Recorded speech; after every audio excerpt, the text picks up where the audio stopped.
Lives at Israel's Margins, which was awarded the 2019 Yonatan Shapira Prize from the Association of Israel Studies, Best Book in Israel Studies written in 2019, which is quite an honor. There are many submissions. And the 2020 Eddie Turney First Book Prize in Ethnographic Writing from the Society for Humanistic Anthropology.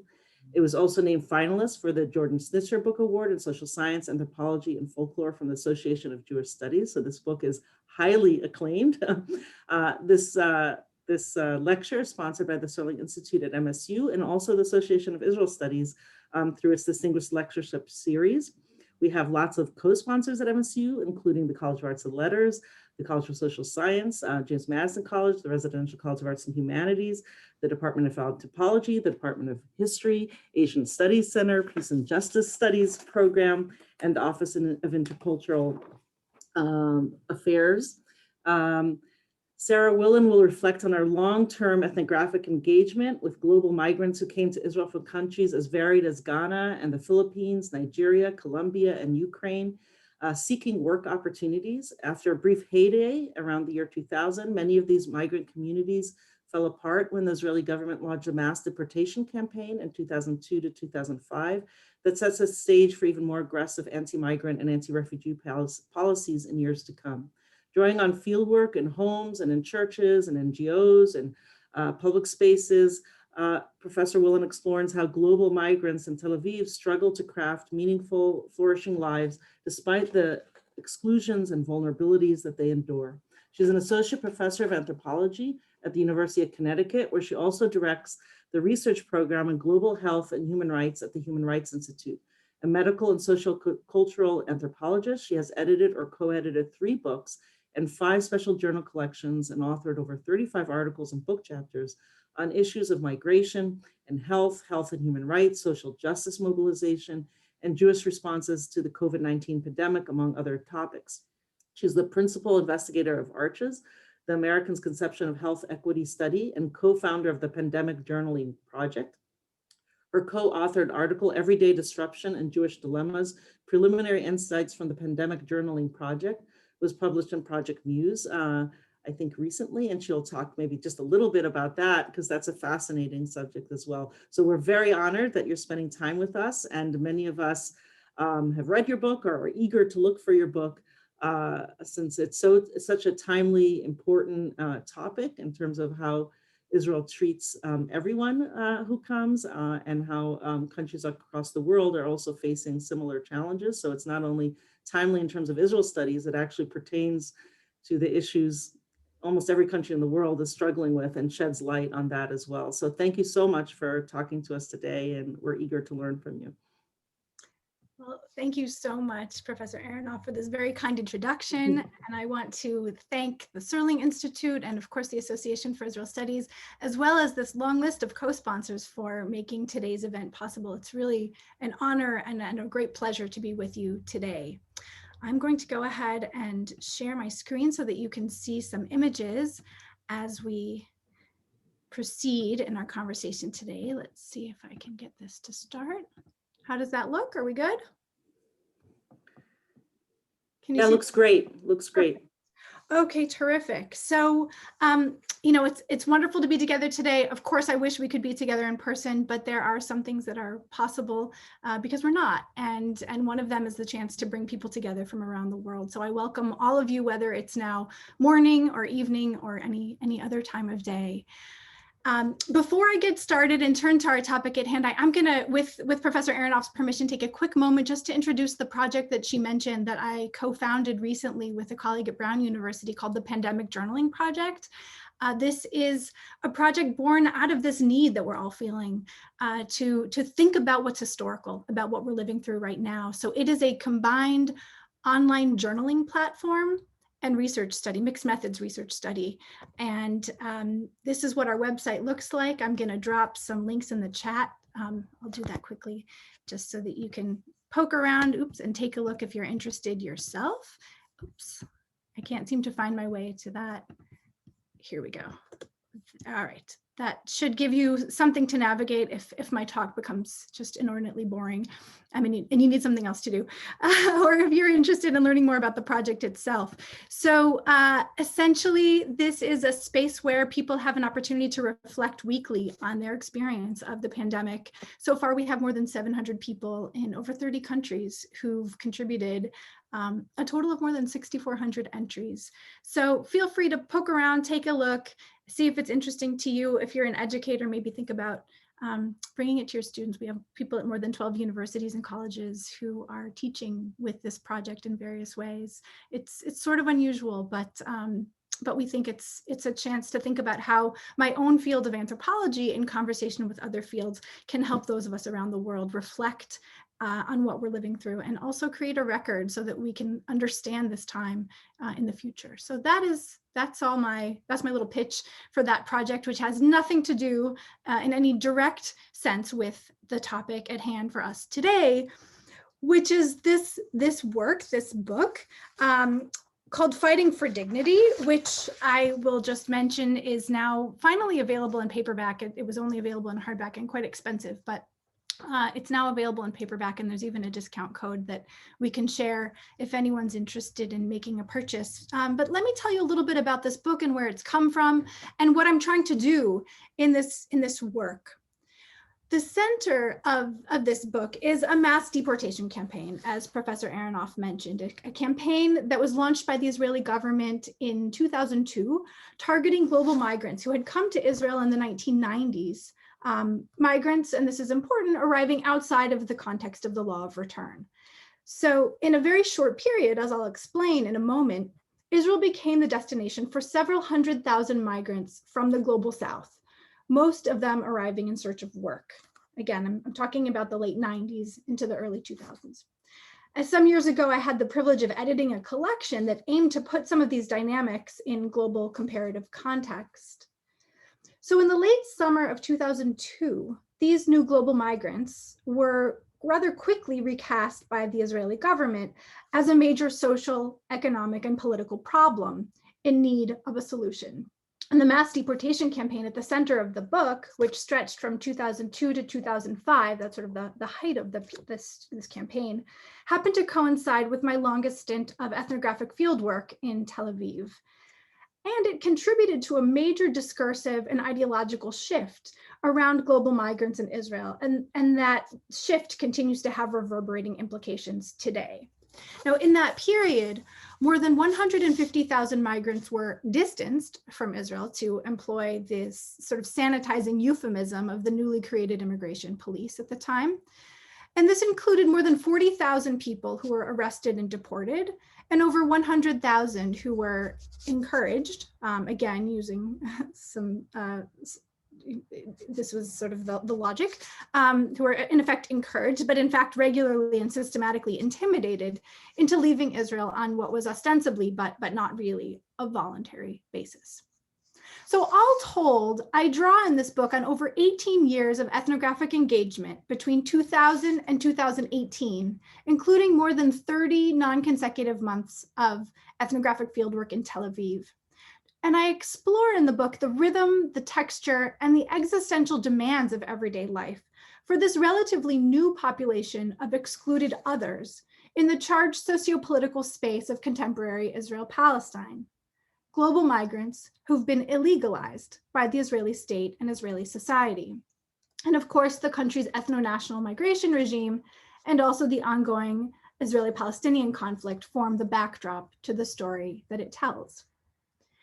I should note that if you were not aware of this mass deportation campaign, you're not alone. Before COVID, I shared some of what I'll discuss today at a conference of Israeli migration researchers, happened to be a conference in Germany, of all places. And two quite senior Israeli scholars whispered to each other during the talk. I could see they were whispering. And then later they came up to me and said that they didn't remember the deportation campaign that I described in my presentation, most likely because it coincided with a spate of suicide bombings that gripped Israeli public attention in more or less the same time, and that you may remember. Now, of course, migrant workers too were susceptible to being in the wrong place at the wrong time. And in the fourth chapter of the book, I described the aftermath of a suicide bombing in January 2003, in which nearly 1/3 of the people killed were global migrants from all over the world. So the book, Fighting for Dignity, is an ethnography. I want to put you in space and give you a sense of where we are as this text unfolds. It's an ethnography, or an empirically grounded study anchored in more than 18 years of research, analysis, and critical reflection, including the intensive period of fieldwork I'll focus on in the early 2000s, followed by many subsequent stays that were shorter in later years. And these maps give us a sense of where we are. So the fieldwork focused principally in Tel Aviv and the Tel Aviv area. If you have a sense of this topic, you know that the neighborhoods into which migrant workers in the 1990s and early 2000s settled, and then subsequently in which asylum seekers found places of residence, were largely in the southern areas of Tel Aviv.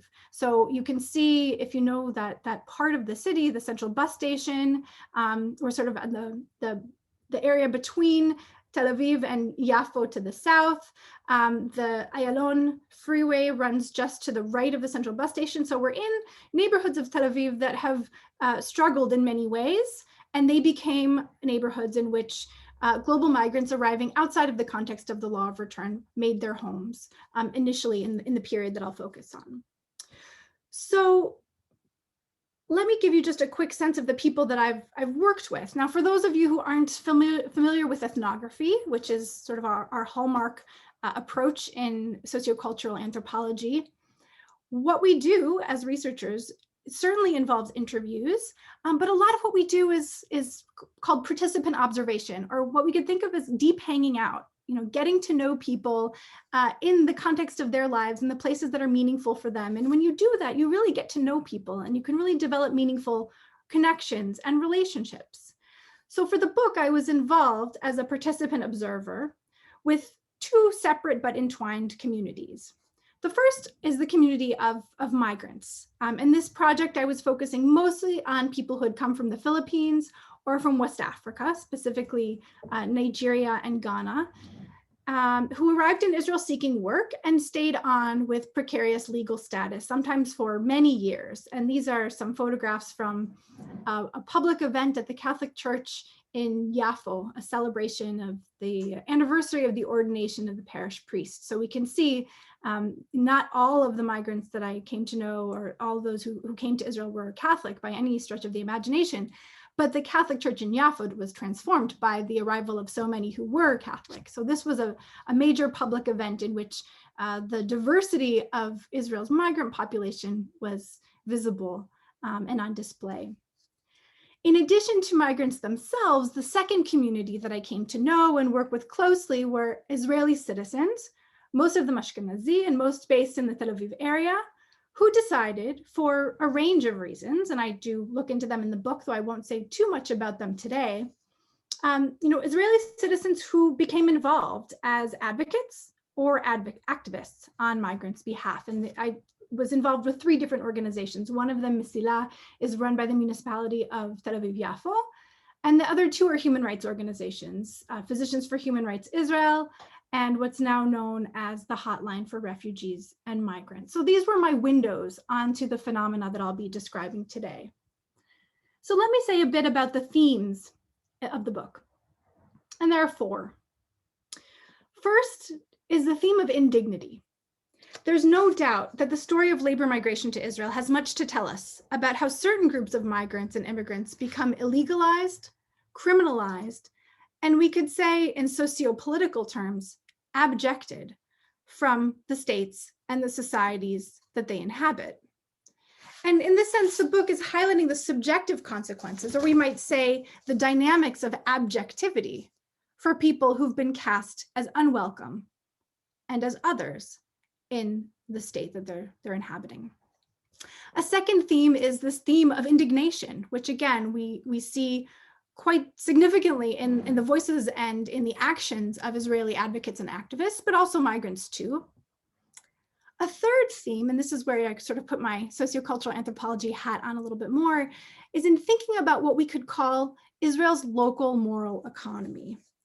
And by this, I mean a shared matrix of culturally specific memories and emotions, values and expectations that set up the parameters of everyday discourse and collective moral reflection. And that this helps us think about why global migrants to Israel are represented and talked about and treated in the way that they are. And then finally, a fourth theme of the book is the pursuit of a dignified and flourishing life, the ways in which individuals, including people whose lives are deeply constrained, continue to press forth for ways to make the world their own. And that's something that I'll talk about a little bit more in a moment. Now, at the same time, Fighting for Dignity is also a book about the challenge of studying migrants who are illegalized and racialized as others from a position of relative security and privilege. And here I'm talking about myself as the ethnographer. These challenges are both epistemological, they have to do with how we know what we know, and they're also ethical.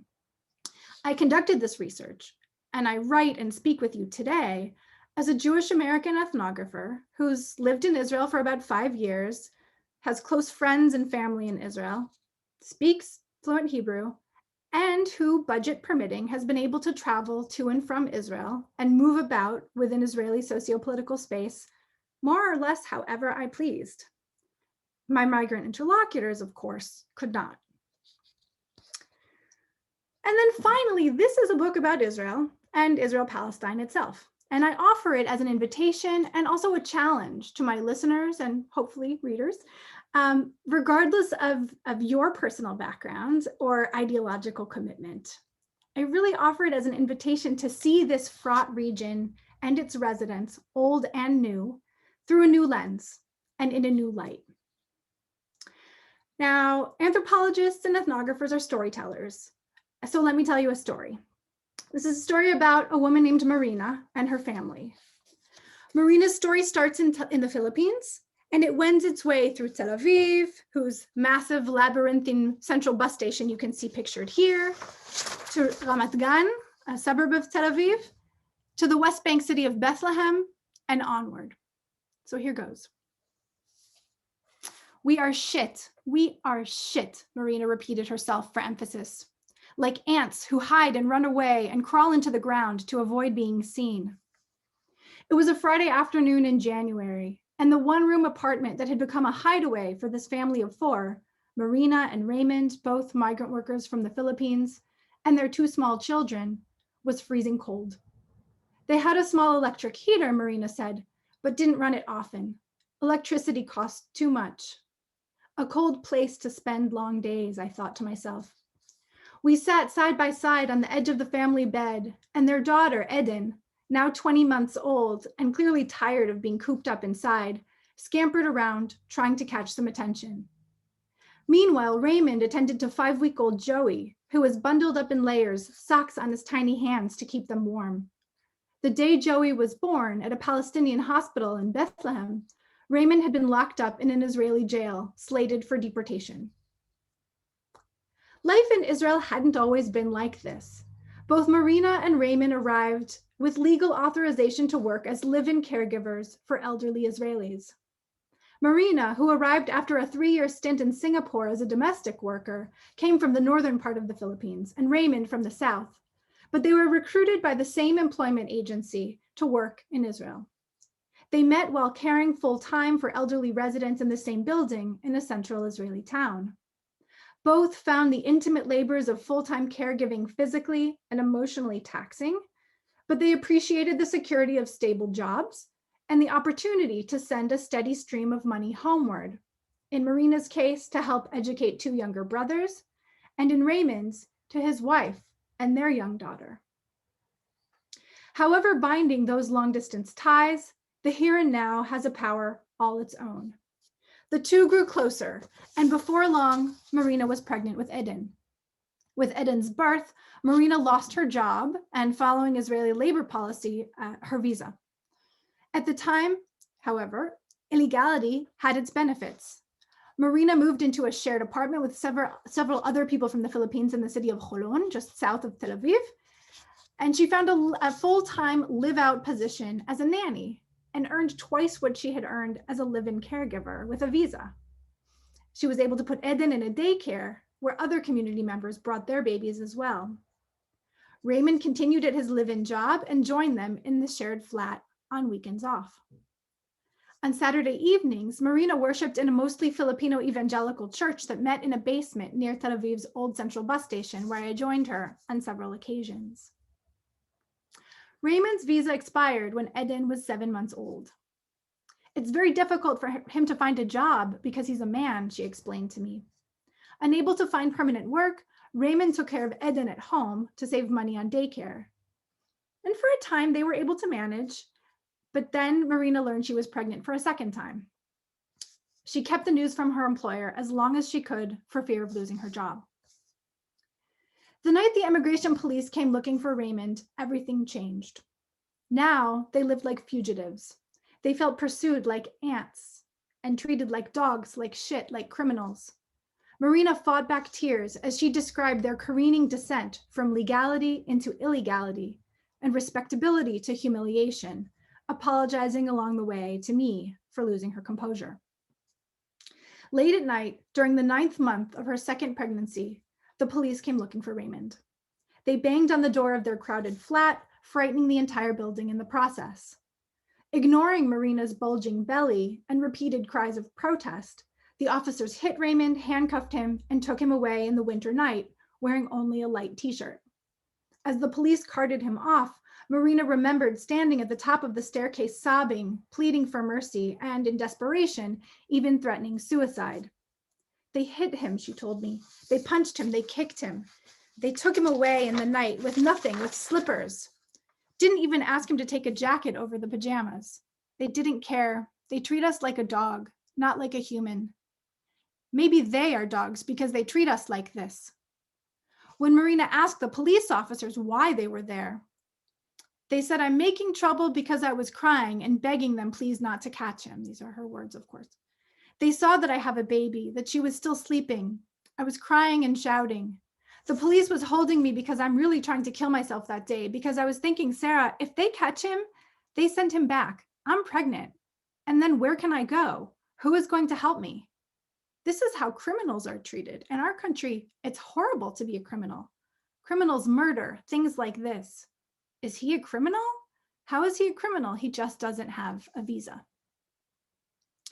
The next morning, their flatmates moved out, leaving Marina alone with a frightened toddler and a rapidly approaching due date.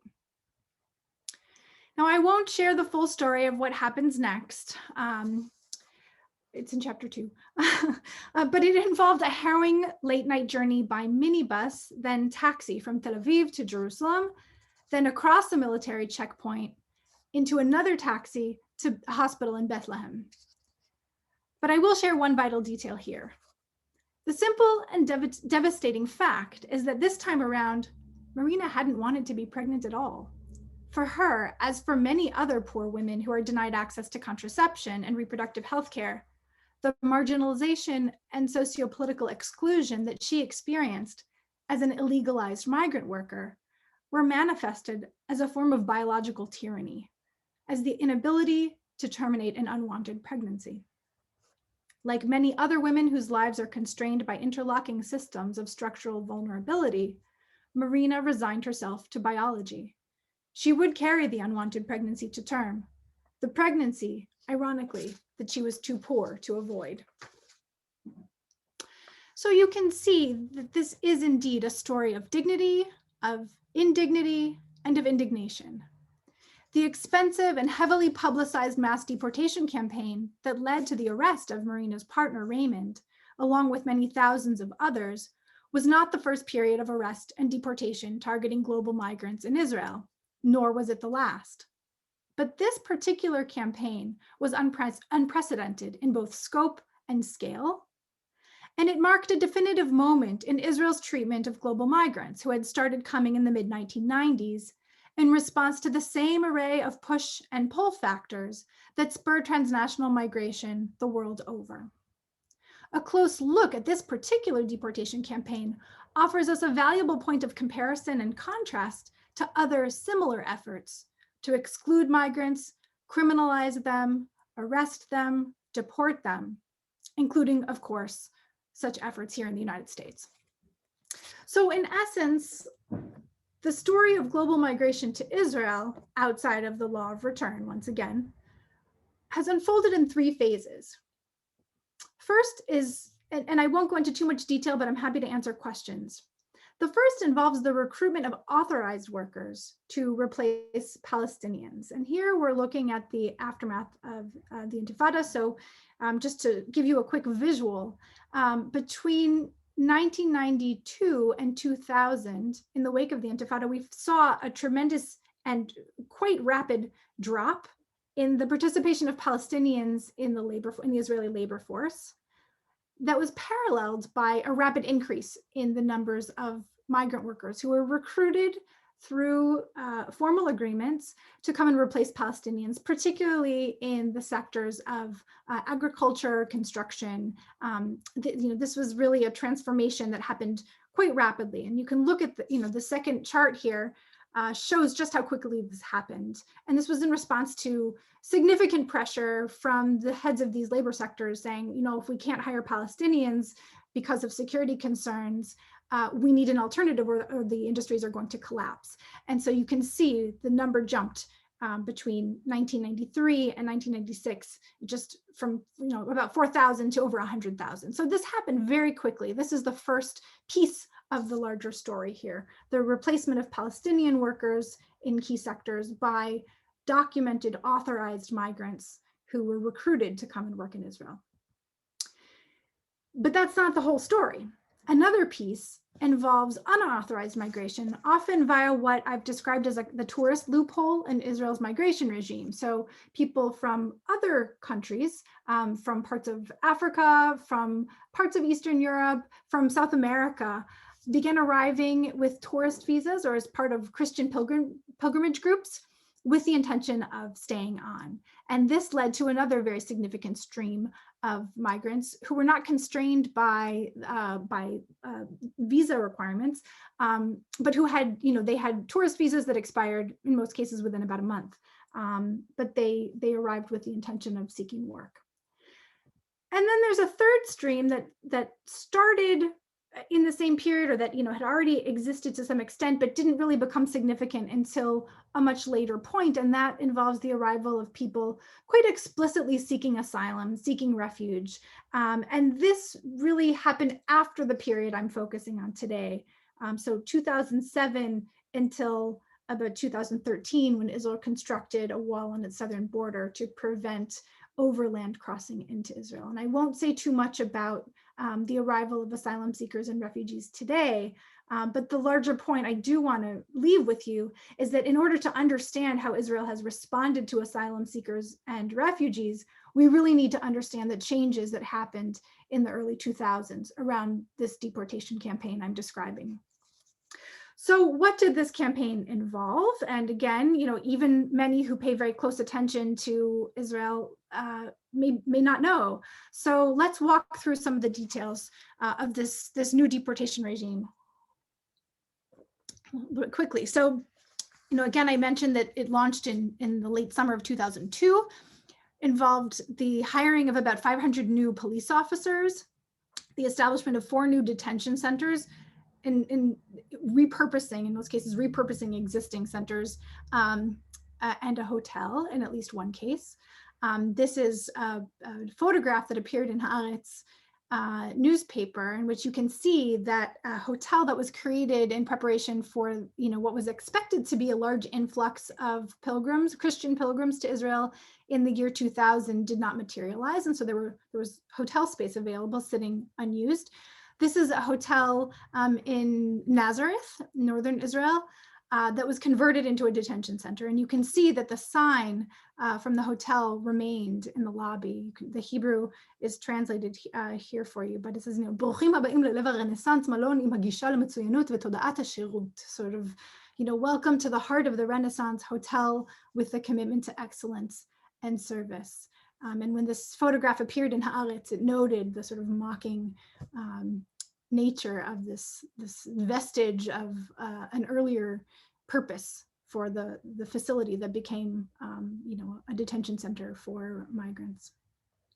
So we've seen we've heard about the hiring of an expansion of the police force and the creation of an immigration police, creation of new detention centers, a media campaign involving newspaper and radio ads, casting migrants as a threat to Israeli society and to the Israeli economy, the systematic arrest and deportation of community leaders, the cultivation of police informers who could help locate people who are living without visas, without permission. Here's another element of the campaign that I didn't believe when I first heard about it, and that involved the marking of doors by informers in specific to alert the immigration police, the newly created immigration police, to locations in which unauthorized migrants were living. I didn't believe it, and then I read about it in the paper. There was a piece in Ha'ir, the local Tel Aviv paper, and after I saw this, after I started hearing about it and I saw this in the paper, I began seeing the markings on doors. So it was absolutely happening, and I won't go into the cultural resonances and the sort of religious, biblical resonances here with other, another famous moment in which doors were marked, but for the very opposite purpose. But we can think about them together. This was the marking of doors in order to target people, in order to arrest them, often under circumstances like those we heard about in the arrest of Raymond, of Marina's partner, Raymond. So this was another technique of the deportation campaign. And then one last technique or component of this campaign I'll mention is a voluntary departure campaign, ostensibly a voluntary departure campaign. And these were some flyers circulated to migrants in Israel, sort of suggesting that, well, if you agree to leave voluntarily as a family, this was targeting families, we'll leave you alone for a month and you can take care of your affairs and leave in peace. And these flyers were distributed in English and in French.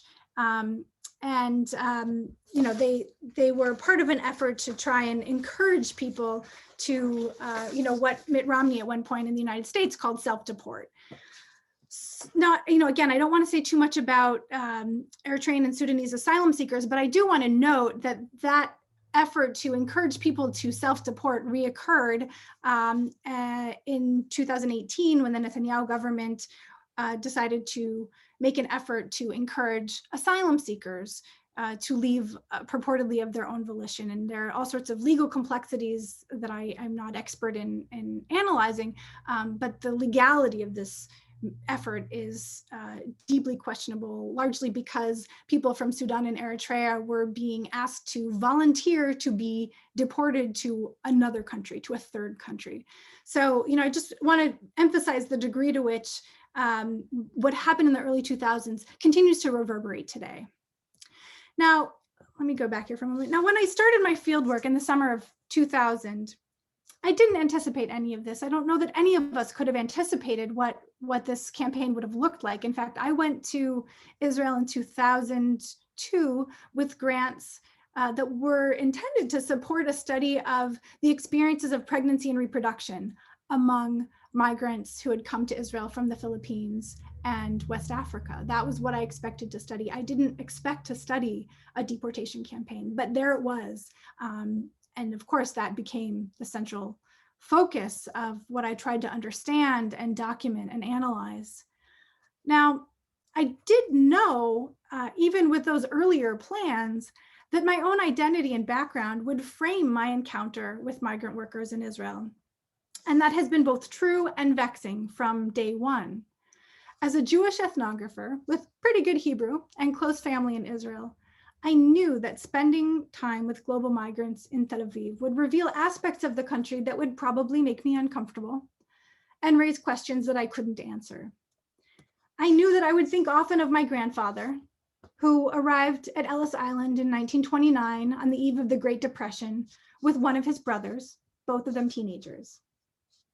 I knew that the differences between my grandfather's migration story, a story of family fragmentation, hardship, risk-taking, and no small measure of luck, and the stories of people like Marina and her family were either vast or negligible, depending upon your angle of vision. I also knew that Israel was complicated, really complicated. Much of this I learned from another recent guest of the Serling Institute, my longtime mentor and former boss, Naomi Chazan, for whom I interned for 2 years after college when she was serving as a member of Knesset and deputy speaker of the Knesset. And Naomi wrote the following in a relatively recent newspaper column that I found so moving that I included it as an epigraph in the book. Naomi writes, "Contemporary Israel is one big bundle of contradictions. It is often as uplifting as it is off-putting, as compassionate as it is oppressive, as humane as it is cruel. Its people display amazing kindness and warmth, yet constantly exhibit reprehensible intolerance and xenophobia. They selflessly tender care to the needy while they close their doors to the dispossessed. And they sustain untenable policies at odds with the basic principles of human dignity, which they claim to hold so dear." So this is one of the real tough knots that I'm trying to grapple with in this book. And you can see how this complexity manifests itself in the phenomenon that I'm laying out for you today. I include another epigraph to the book as well, and that's from Hannah Arendt, who reminds us that we are free to change the world and start something new in it. And together, these observations orient us to the project of the book, which really trains its gaze on the intersection of Israel's complexity and messiness on one hand, as the powerful imperatives that drive so many of us, including the precariously situated migrants that I'm talking about today, pursue what another mentor of mine, the distinguished anthropologist Michael Jackson, calls the chance to convert givenness into choice in an effort to live decisively on one's own terms.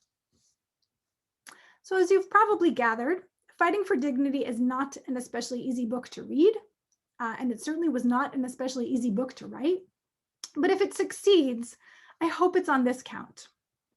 By shedding light on some of the things that we can learn and share through immediate face-to-face encounter with different people living differently in relation to history and politics, exclusion and violence. The anthropologist Hélène Corin offers another insight that I find helpful. She reminds us that ethnography always entails what she calls inquiétude or inquietude, unsettledness, uncertainty, worry. Ethnographers are always asking ourselves, have we gotten it right? Have we truly understood our interlocutors and the stakes and strivings of their lives? Sometimes we can be reasonably confident that we have, and sometimes we fail. But there's a certain power in the immediacy of human encounters that seizes us, and hopefully that will seize the readers of this text, in a place where abstract theorizing cannot. I expect that for many who encounter this book, it will prove unsettling and uncomfortable. And in fact, I hope it will. But at the same time, I hope it will provoke equally unsettling questions that will invite further and deeper thought, and that it will spur all of us to seek out opportunities to encounter people whose lives and life circumstances are different from our own, maybe virtually for now, but hopefully soon in the flesh. So in closing, I'd like to introduce you very briefly to another person whose life is very different from mine, probably from yours too, and who's been an important teacher for me about Israel, about motherhood, and about life. My friend Gloria arrived in Israel from Ghana in the late 1990s. And like all those I met in working on this book, she struggles to live decisively on her own terms. Now, most of the people I met in the early 2000s were either deported or intimidated into leaving Israel, but Gloria and her husband and their Israeli-born children are among a small number who've managed to remain for an extended period. And in fact, she had the unusual distinction of becoming a lead teacher and a coordinator at a daycare for children of migrants and asylum seekers, part of a small philanthropic network established by Mesila, the municipal organization I mentioned earlier. And in the postscript to the book, I describe how we arranged to meet at the central bus station in Tel Aviv in 2017 at the bus station standard meeting place, which many of you may know, and that's McDonald's. So let me just close by sharing a little bit of that meeting in 2017 between Gloria and me. Gloria and I had barely pulled apart from a long hug and settled into a vinyl booth when a nearby commotion distracted us both. A group of kids, high schoolers of West African descent, were hanging out at the next table. Maybe they were a little rowdy, but they were teenagers at McDonald's on a summer afternoon. From the corner of the restaurant, two older women with faint Russian accents started yelling loudly, complaining about their noise. The kids lobbed back a few retorts of their own in fluent teenage Hebrew. Then one of the women launched an angry tirade I hoped Gloria didn't understand, although I knew she did. "You're all trash," zevel was the word that the woman used. "You came here from the jungle and now you're ruining the country. You all just take, and what's left for us?" Eventually, one of the kids switched to colorful English, telling the older women to go fuck themselves. Gloria stood up and turned toward the teenagers, her expression soft but her voice serious. She chided them for losing their cool, then pivoted toward the women in the corner with a compact apology on the kids' behalf. "Slicha, I'm sorry." That was how our conversation began. Soon the teenagers got up and left, as did the women in the corner. I struggled to digest what had just happened, but Gloria was quick to glide back into our conversation, explaining how her husband's initial disapproval of her role at the daycare had mellowed into respect and pride. She told me how they recently had moved into a larger apartment a solid 15 minutes away by bus, in a neighborhood where they were, she said, the only Blacks. She told me how her daughter was excelling in school and hoped to go abroad after high school, rather than stay here, she said, where she can only work in a restaurant or something. And Gloria spoke of the painful loss a year earlier of her beloved father back home in Ghana. Several times we were interrupted by children and daycare parents who spotted Gloria through the restaurant's glass wall and came in to offer greetings. "I didn't realize it was you at first," one mother offered, "but my daughter said, 'Auntie Gloria, Auntie Gloria.'" The woman's small daughter had raced into the restaurant to collect a warm hug. Before we parted ways, Gloria invited us to join her family for dinner. And I was honored to accept, as she invited my partner and me and our two kids. 2 days later, we arrived at their top floor apartment as the day was winding down, shortly before the buses stopped running for Shabbat.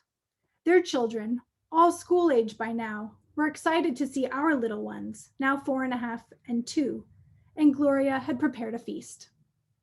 Although their 3-bedroom flat was a good distance from nearly everyone they knew, it was larger and better designed for family life than their previous apartments.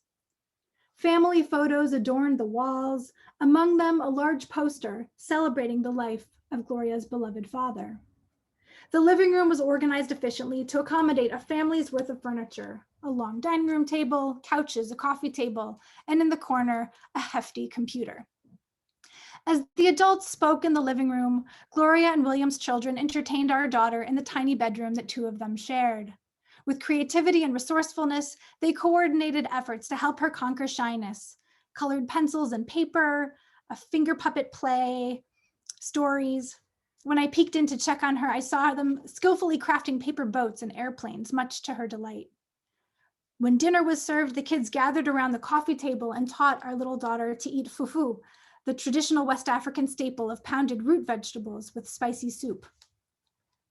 I had just spoken a few days earlier with a Filipino friend, still in Israel, who complained that her elementary-age children were so lost in computer games and social media that technology was disrupting their sleep, impeding their studies, and interrupting their ability to make friends, like so many children around the world.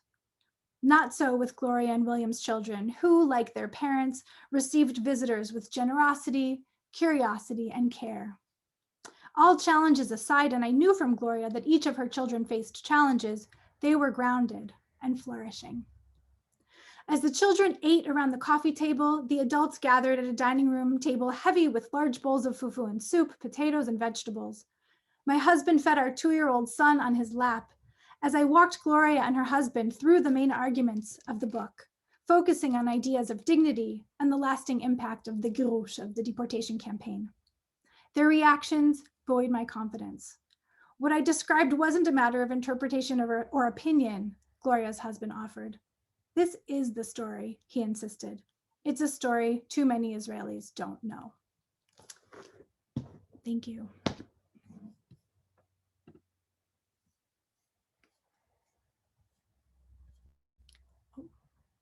Yeah, I think you're still muted. Sorry, thank you. Thank you so much for your extensive research and your important and timely research, and heartbreaking as well, of course, I think, to read and hear. Since I don't see any questions yet in the Q&A, and I encourage all attendees to post questions if they have questions in the Q&A, I'll start us off maybe with 3 questions of my own. One is maybe you can elaborate a little bit on the research you did that also refers to asylum seekers and refugees, because one would think that as horrible as these stories are, the refugees would be afforded even greater protection, or asylum seekers, yet my understanding is that so many of them are categorized as migrants, economic migrants, and not real refugees, and therefore treated similarly in the fashions, so that the distinction between refugees and economic migrants, even though everyone needs to be treated with dignity, is weakened even further. So I wanted you to speak to that, and I also ask you to speak to the book you put in the beginning of your PowerPoint on kind of this problem globally and in a comparative perspective, because my sense is at different degrees at different times in different countries around the world, it's a continuing, and of course in the US, as you mentioned too, a continued dilemma. So what are some of the similarities, but also differences in the particular Israeli context? And that would lead to the third question, which is particularly in, I would think that solutions are kind of contextual in terms of the particular country and its history and its culture and et cetera. So in the Israeli particular context, what kind of alliances can be formed to kind of create change, as you call us to do, in order to improve the situation? You talked about kind of activists and those that are trying to help in some ways. What kind of influence do they have? Although my understanding is also that they're activists kind of who are against some of the refugees and migrants as well. And what kind of alliances I've even heard, like even within Shah's religious appeals or within religious communities, kind of making different appeals to kind of broaden alliances on these kinds of issues. So I wanted you to speak to kind of solutions that we can hope to kind of learn about and mobilize. Great, and I see some additional questions have come in as well. So I can start with yours, Professor Aronoff, and maybe I'll take 1 or 2 of these, and then we can move into some audience questions and circle back to the question about solutions.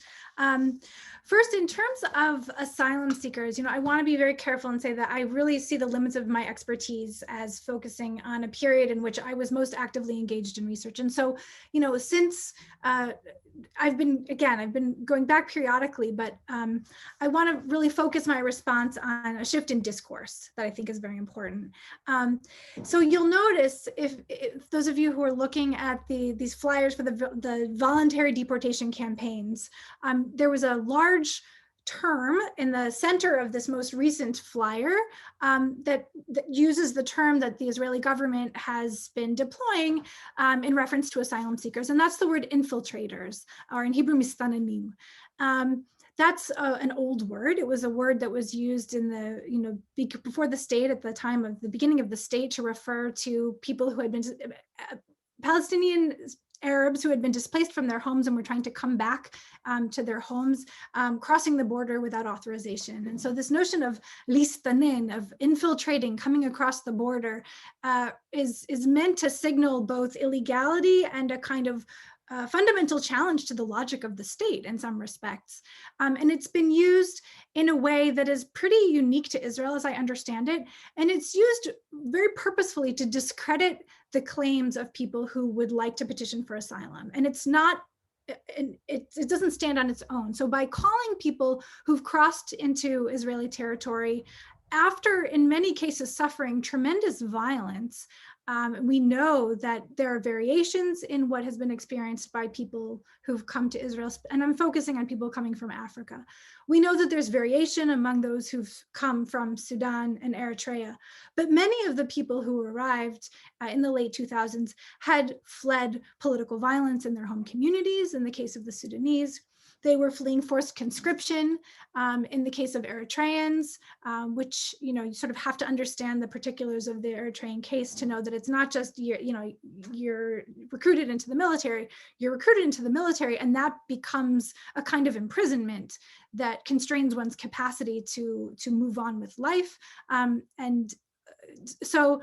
then we also know that many people who have arrived in Israel after fleeing Sudan or Eritrea suffered tremendous violence, kidnapping, ransoming, and in many cases rape by traffickers in the Sinai Desert. So the people who began arriving in the late 2000s in Israel were not people who, had trained as a teacher in Nigeria and couldn't get a job and wanted to find, I don't mean to, I deeply respect the motives of people who've come wherever they've left, in pursuit of an economically viable and safe and secure livelihood.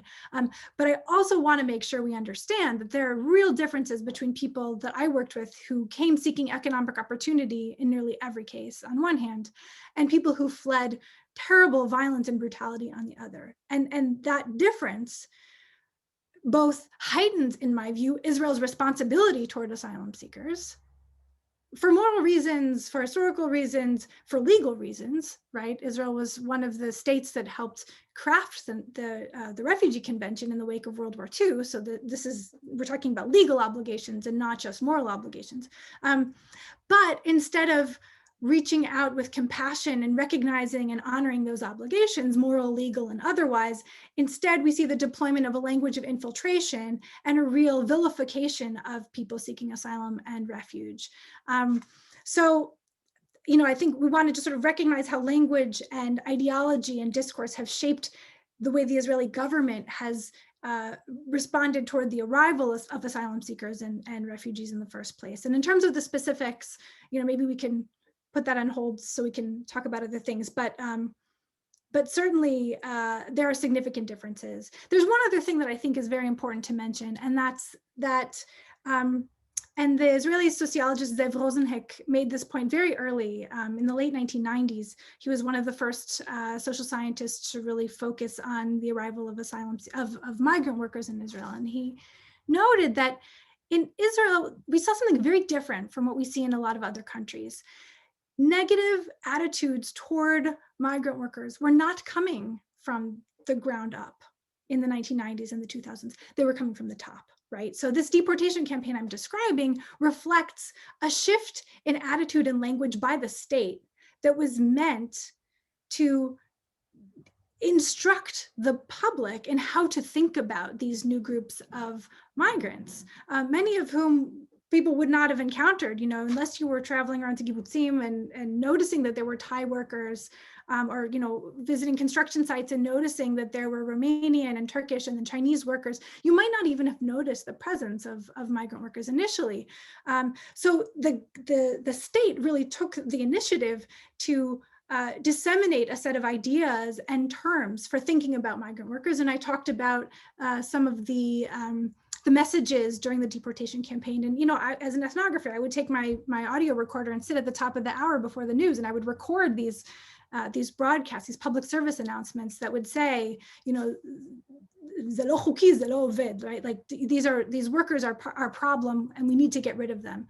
And that same kind of dispositions, negative dispositions really from the top persisted after 2007, when we began seeing asylum seekers arriving in the use of this term infiltrators, among others. And it wasn't really until 2013 that we saw kind of grassroots antipathy toward global migrants. And that was really, and this relates to a question that I see Mark Bernstein has asked about some parallels and different groups that are disadvantaged in Israeli society. So South Tel Aviv is a neighborhood that has suffered significant neglect by the state. The infrastructure is weaker than in other parts of Tel Aviv. It's also a neighborhood that is inhabited by people who are of lower socioeconomic status than people in, say, North Tel Aviv, if we want to draw a kind of crass comparison. And so in the around 2013 and onward, we began to see right-wing populist voices converging with some legitimate claims of neglect and mistreatment by residents of South Tel Aviv, many of whom are Mizrahim, and socioeconomically more vulnerable than other groups. And because their neighbors were asylum seekers, and because there were negative messages being portrayed by the government, and this term infiltrators has been so actively used, we began to see protests in the streets, and in some cases violence toward asylum seekers. So I'm talking about a lot of different things, but I'm trying to show that it's complicated, right? And pull out some of the threads of this complexity so we can see how they fit together. So that was one question. Where would you like me to go next? The second question related to kind of the global comparative perspective and what insights comparatively we can take in terms of similarities and differences. And the third, which I think there was also a question in the Q&A that related to this, was, could you tell us more about these advocates and alliances that can be formed and what can be done to kind of make a change in Israel in this regard? Right. So in terms of comparisons, there's sort of a strange thing that happened for me personally as an American Jewish ethnographer writing about Israel, which is that when I was writing about what I was seeing initially, Israel looked really bad. And then things started changing in the United States. And by the time this book came out, Israel didn't look better, but the United States looked a hell of a lot worse. And so part of what I think is really important, and I think this is something that any Israel studies scholar feels, is that we want to really dig into the particularities of the Israeli case, historically, ideologically, in terms of socioeconomic factors and global dynamics. We want to get the specificity right, and we also need to kind of not lose our mooring and remember that there are going to be places, if you try and do a game of comparison in order to figure out who's morally better, things get really messy. So I don't see much value in thinking, and that I think is sometimes, I know that's not the question you're asking, but sometimes people ask that question, and I want to resist. Just to clarify, I didn't mean like who's morally better, but just what we can learn from the comparison in terms of commonalities and differences, so yes. Not to make a moral judgment, because most of them are pretty bad. Right, and I know you're asking the scholarly question and not the moral question, but I'm often asked the moral question too. So I want to kind of tick that box off and say, unauthorized migrants, vulnerable migrants are treated poorly in a lot of ways in a lot of places. So let's set that aside. In terms of comparisons, there are a couple of things that are quite interesting and worth thinking about deeply, I would say. One, again, digging into the particularities in the period in which I was working, and I'm going to link this to your third question about advocacy and activism. So in the period in which I was doing the initial field work for this project, advocates and activists were Israelis with a deep compassion and concern, who often felt like they knew what migrants needed and wanted, and would speak on behalf of migrant communities. And the channels of communication were necessarily very strong. And as an ethnographer who was, kind of deeply embedded in some communities and also volunteering with organizations, I could see some of the breakdowns in communication. And so it was clear to me that often people who want to advocate for or become activists on behalf of vulnerable migrant communities fail to listen. And they don't really understand the stakes or the particularities of people's lives. And this is really important. I mean, this is a small point. This isn't a broad point about, migration policy. This is more a point about what are some best practices in terms of activism with and on behalf of vulnerable groups. And a key point that I would put forth as an ethnographer is you really need to listen and be in dialogue and kind of power share in terms of strategizing. And that is extremely difficult to do. But it's also important because you might end up advocating for things that the community wouldn't rally behind, or that the community would actually feel injured by. And this is something I write about at one point in the book, I mentioned the suicide bombing in 2003, in which a significant proportion of the people who were killed were migrant workers. And I was part of a meeting at Mesila, again, an organization of the Tel Aviv Yafo municipality, in which Mesila leaders and community leaders were trying to figure out, like, what do we do? How do we respond? And some people were saying, we need to have a rally, and we need to press the government.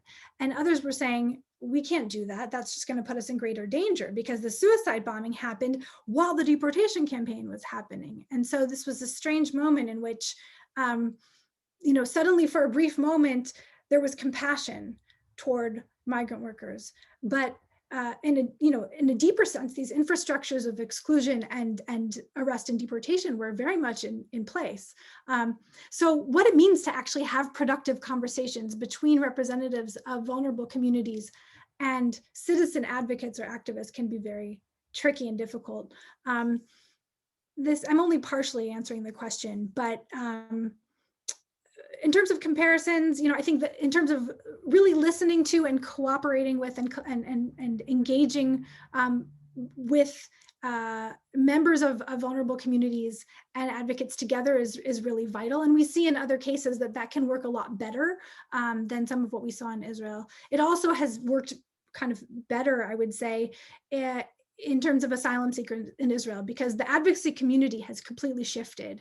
What we're seeing is a lot more conversation and dialogue. We see that asylum seekers who have become engaged in Israeli civil society have taken a much stronger role in setting agendas and making demands and insisting on partnerships with Israelis who are rallying on their behalf. I think there's a lot more I could say, but I've chosen to dive into the particulars of these textures of interaction between individuals and advocates, because that's sort of what I know best. But if there are more specific questions about policy, maybe we can circle back to that. Advocates and yeah. Another quick word about advocates and activists and organizations. So I mentioned a few that I know very well, including Physicians for Human Rights Israel, which was not created to work with migrant workers. It was created for a very different purpose, to document health-related human rights violations of Palestinians in the occupied territories. But in the late 1990s, it became clear that there were not health resources or services available for global migrants. And in response, Physicians for Human Rights created a volunteer-run clinic that has been in operation since 1998. It's moved about 4 times. It's now located in Yafo, but it does extraordinarily important work, because none of the global migrants we're talking about today has access to healthcare through the national healthcare system. And even those with documentation status, so for instance, Filipinos who have healthcare that's, private healthcare that's associated with their employment status, often fall in the cracks. For instance, if they develop cancer or another condition that requires intensive care. So that's Physicians for Human Rights runs a clinic that serves global migrants. The Hotline for Migrants and Refugees has existed again since the late 90s, really the early 2000s. They do something very different. They monitor circumstances of migrants and refugees who've been arrested and detained, and they also think systematically, and they do think very much about policy, about the ways in which particular state policies and also municipal policies affect migrant communities. They're another very loud voice in terms of trying to document Israel's treatment of migrant workers, asylum seekers, and refugees, and identify and lead efforts to push for changes in policy and changes in law.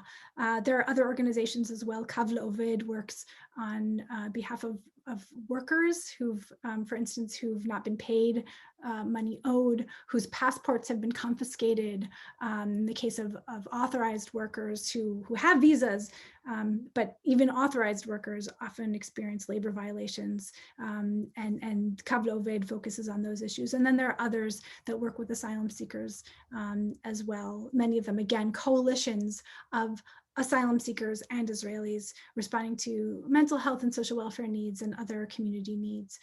But I would just sort of, wrap up this piece of our conversation by noting that there is a loud and now professionalized community of advocates and activists who document cases of legal violation and also experiences of discrimination, experiences of exclusion. During the pandemic, we've seen some of these organizations paying very careful attention to the ways in which migrant workers and asylum seekers are disproportionately affected by everything that the rest of us are affected by.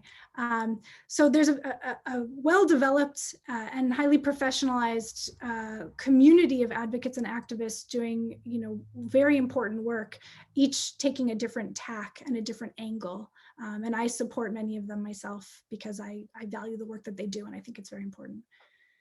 Fantastic. I see a couple other questions. One pertains to, you mentioned the number of people who are initially welcome to do this work in Israel is over 100,000, or I wrote down also a number, 120,000 from 1990 to 1996. And one of the questions was, do you know the numbers today? So, I mean, is the policy that Israel continues to welcome people and then deport them, or does it kind of diminish the extent to which it's welcoming them? There's another, I saw another question from Mark Bertstein about your positionality as a researcher and your moral stance as an ethnographer. Could your volunteer role in supporting the community serve as a way beyond this dilemma? And I think one more question has cropped up just now. Are there any political leaders or parties working on this issue, which also kind of related to my question in terms of alliances? So there are all these great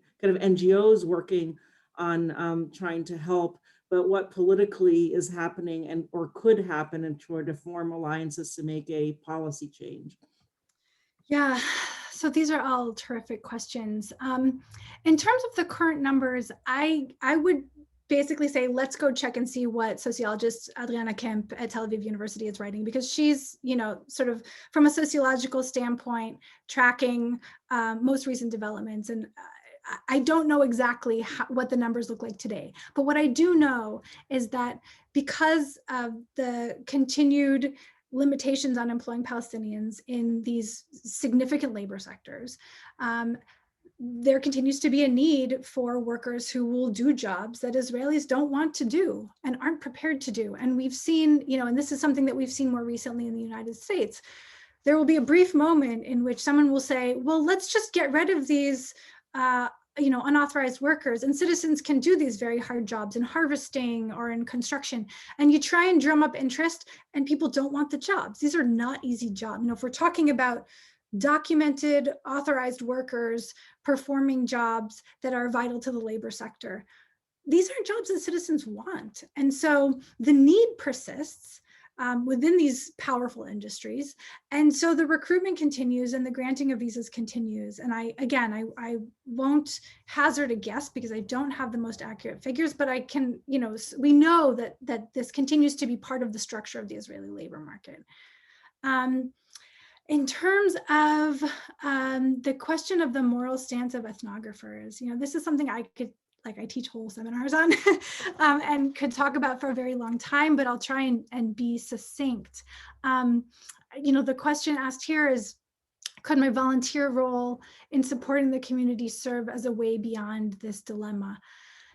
I would say, I think it can. I think that, and I tried to sort of point toward this in the final parts of my talk. I think that part of what's at stake here is that we need to expand our imagination.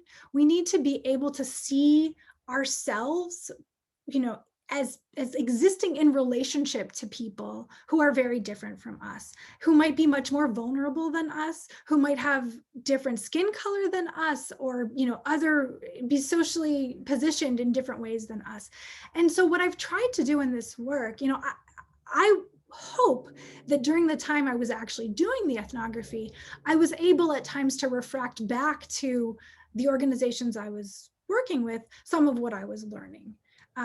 Now, I will say that doesn't always work. And I'll give you one very brief example that some might find amusing. There was one point at which I kind of made some suggestions to one of the organizations with which I was volunteering, and I was basically accused of trying to impose American organizational culture.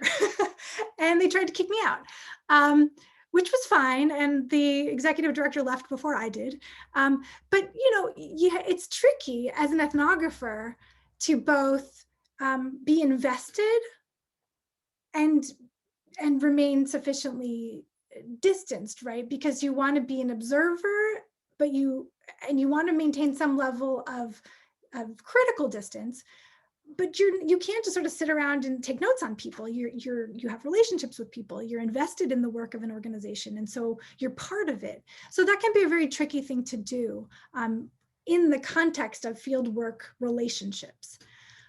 But if we move to the creation of this object in the world, I would like to think that the kinds of commitments that I brought to those engagements helped me become a kind of, to speak with a kind of prism, to take what I've learned about this moral complexity and offer it to people in order to allow them to think deeply about whom they encounter, how they interact across difference, power relations and what they can mean, and how we can be limited and also open ourselves up when we become aware of the power differences that we're always involved in, and how, maybe with some perspective and some humility, how we can learn from people whose position in the world is much more vulnerable than our own, and how we can take those insights and use them to shape conversations and raise questions that might not otherwise be raised or engaged. So that would be my response to this really terrific question about the moral stance of ethnographers. The other question was about political alliances and what maybe the NGOs and different, perhaps religious groups or different political parties. Some work had been done on kind of human trafficking and prostitution, like with kind of alliances that you wouldn't necessarily have imagined that would have come together on these issues. Is there anything happening or any chances of that happening politically with NGOs? I also wanted to mention that thus far we've kind of asked all the questions that have been posed. I see there are a couple more that are just coming. So there have been a couple of professors and community members. I don't think there have been any students yet who have posed questions. So we always encourage students, if you're on, not to be shy to pose questions as well. And we'll call on those. So this is the political question. Yeah, so the political question. On all matters of contemporary Israeli politics, I will defer to the political scientists because it's just such a complex, it's a huge mess, right? And I don't want to speak too much to the possibilities for allegiances and alliances in the present moment, because we really have very little understanding of, we don't know what's going to happen in a couple of weeks or months. So, but I will, speak to this question in a slightly different way by pointing to two moments of coalition building, two moments in which really interesting coalitions emerged and then vanished, that are really illustrative and worth thinking with. And the first took place in 2007, when it became clear that asylum seekers were beginning to arrive in Israel. So this is when, the numbers were a trickle and then they became greater. And by the summer of 2007, there were significant numbers of people from Sudan and Eritrea arriving in the country. And I happened to be there for the summer doing fieldwork. And what happened kind of blew me away. And I have a book chapter about this. If anyone's interested, I can send it to you. It's called Darfur Through a Shoah Lens. And it's about the ways in which the arrival of Sudanese and others became a moment of reflection for Israelis and saying, these people have survived genocide. We know what it is to survive genocide. We have a moral obligation.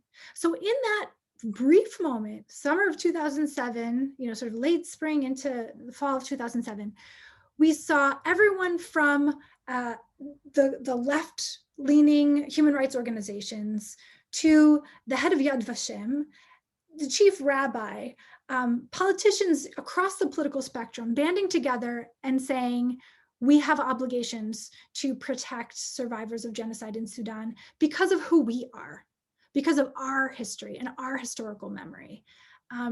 And it led to some, certain material consequences that, again, were significant but fleeting.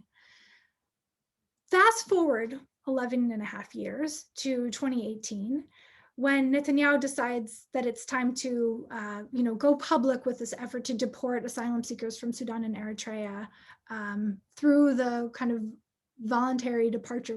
I think that the announcement came before the voluntary departure flyers that I shared. But we saw another moment in which the state is saying, we're going to deport people.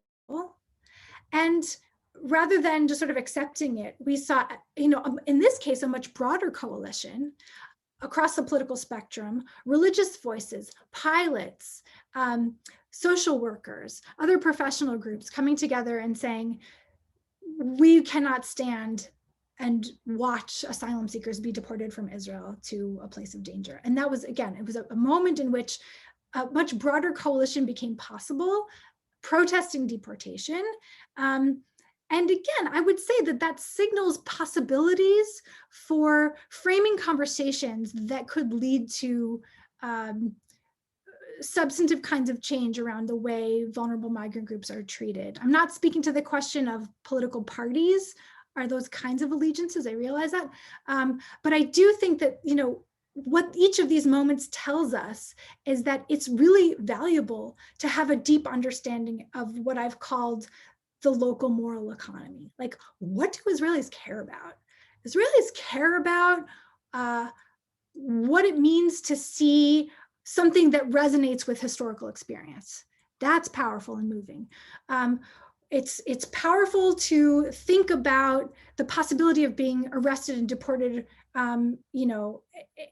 through violence. That resonates in ways that spark broad coalitions of people to think a little bit differently about how vulnerable groups ought to be treated. There's another example, and I'm going to zip back in time a little bit, involving children. Israelis care about children and the fates of children and the lives of children.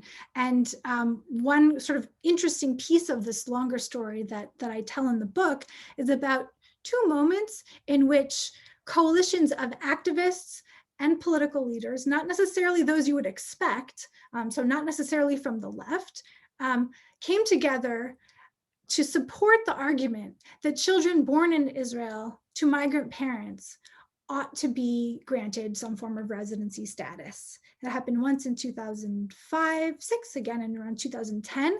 And so there are small groups of children, about a couple hundred in each case, who were granted residency status within Israel, and their parents as well were granted a temporary form of status.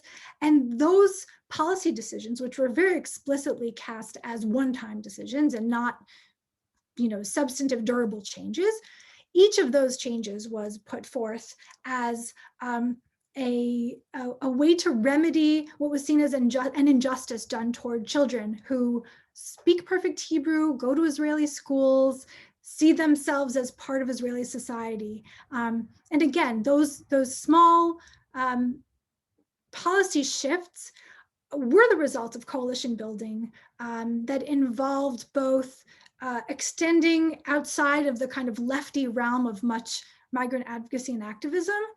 And it also involved a really savvy invocation of one of the fundamental tenets of what I'm calling Israel's local moral economy. In that case, Yeladim ze simcha, right? Children bring joy. So that's an ethnographer's answer to a political question. That's a great answer, and maybe leave some room for hope for improvement, hard as it is in the future. I see a couple more questions. One is by Ken Harrow saying if you could elaborate more on kind of the gap that once there was increased violence between Israelis and Palestinians, Israel had closed borders or reduced numbers of Palestinians who can work in Israel significantly. What are other repercussions of that other than the use of the word infiltrator for asylum seekers? If you could elaborate on that. And another question by Mark Bernstein about Ethiopian Israelis who, of course, are Jewish and were granted citizenship yet still face challenges? Are they in a position where they are able to ally with some of the advocacy for asylum seekers and migrants, or are they in a too vulnerable position to do that? And then when I look at time, I see one more cropping up. Let me see if there's I also want to maybe end with a last question, because I see the time here, and that often when I'm interviewing people for my research, the last question I ask them is, what should I be asking you that I haven't asked you, right? I mean, because sometimes there are insights that, you know, that you don't even know to ask. So what should we be asking, or what, you know, moving into the future, and about your research that we hadn't thought of today, that would really provoke us to think through some other things as we go on with our day and move on, even though you've left us with a lot to think about as well. So I guess those three, sorry that I'm bunching them up for you, but because of time, but so it's the Palestinians who no longer were working in Israel and elaborating on those implications, the Ethiopian Israelis and their kind of connections or not to advocacy on these other issues, and then what we might have asked but haven't. So. Sure. Terrific questions. Again, each could generate much conversation. I'll be very brief. First, in response to this terrific question about the hole created by the departure of the Palestinians. Wow. One thing I would say is that we know that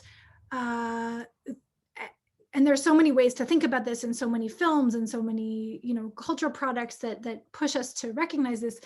The Palestinians are a present absence in nearly every, not nearly, in every aspect of Israeli life, right? The occupation and the history of the region and the ways in which space is organized to the advantage of some and the disadvantage of others is the story of Israel-Palestine. That we can't really responsibly think about the region without recognizing the way power is used to configure access to space, access to the political process, access to the benefits of society, material and otherwise.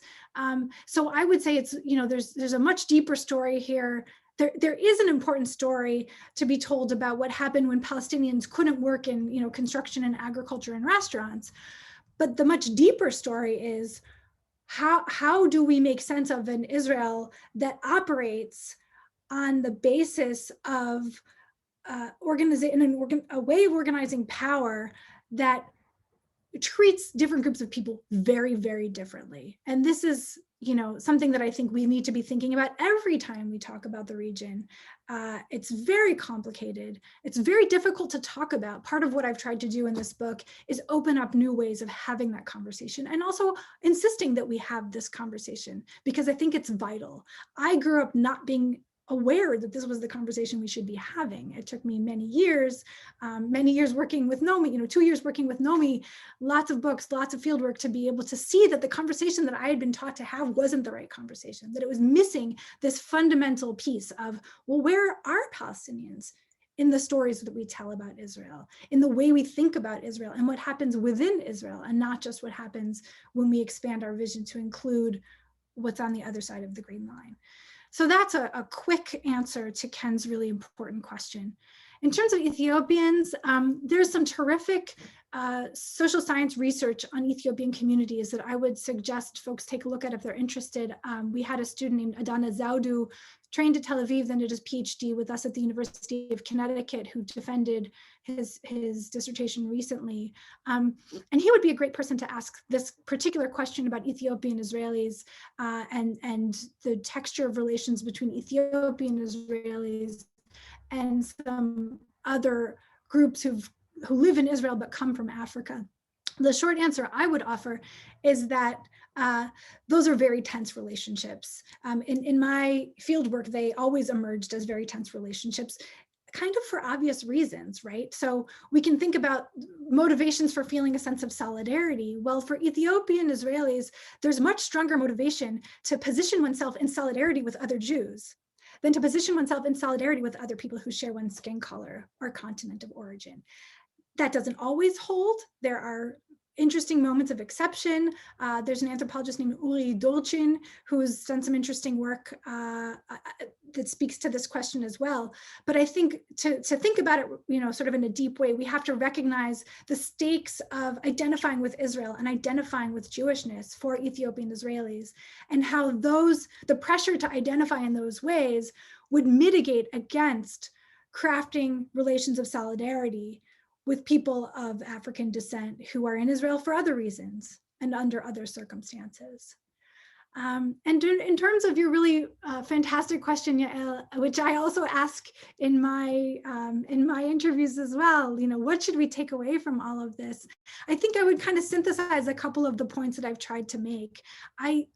It was extremely difficult for me to write this book. Most of the time you do your dissertation, you take another year or two, you write your book, boom, it's out there. It took me 13 years to get from dissertation to book, because I really, really wanted to find a way to invite people from very different political orientations and religious orientations and cultural orientations to look at this issue without feeling like they already knew what the argument of the book was, right? I didn't want to write a book that people who love Israel would read and say, and now I love Israel more. And I didn't want to write a book that would make people who hate Israel read it and say, and now I hate Israel more.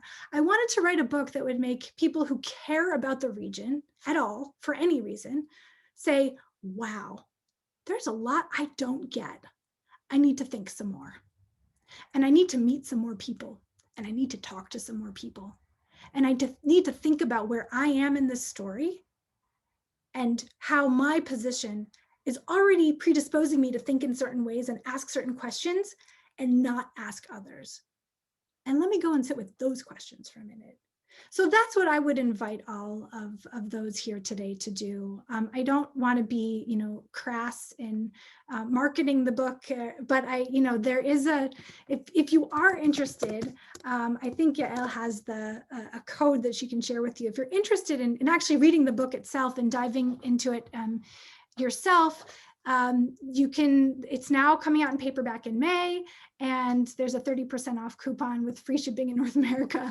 Ariana, I don't know if you could already share it in the chat, because I know you emailed it to us. So maybe if you can find it in the next, we can put it in. If not, then people can email us and we can give it to them. Yeah, I might be able to find it quickly, but that's really what I would want to leave everyone with. It's to take the time to think differently. Here's the code. If you go to the University of Pennsylvania Press website, to take the opportunity to think differently about the region and to ask yourself what you haven't given consideration to that maybe does need some attention and some consideration, and for us to recognize where we are in the story and how that can blinder us to some very important questions that will either hamper or advance our capacity to understand, to analyze, and to relate on a human level.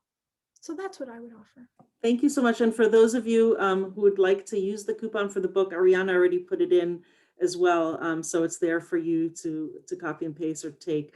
Well, thank you so much for your extensive, important, timely research that really has policy implications in terms of moving things hopefully forward, that it will go to the scholarly readership and move to even practitioners and advocates and politicians, so that they can use this also to mobilize for improving rights for everyone in Israel. So thank you so much for your time. We really, really appreciate it. Thank you. And we hope to see you again in the future. Thank you. Next time in Michigan. Have a good day, everyone. Thank you.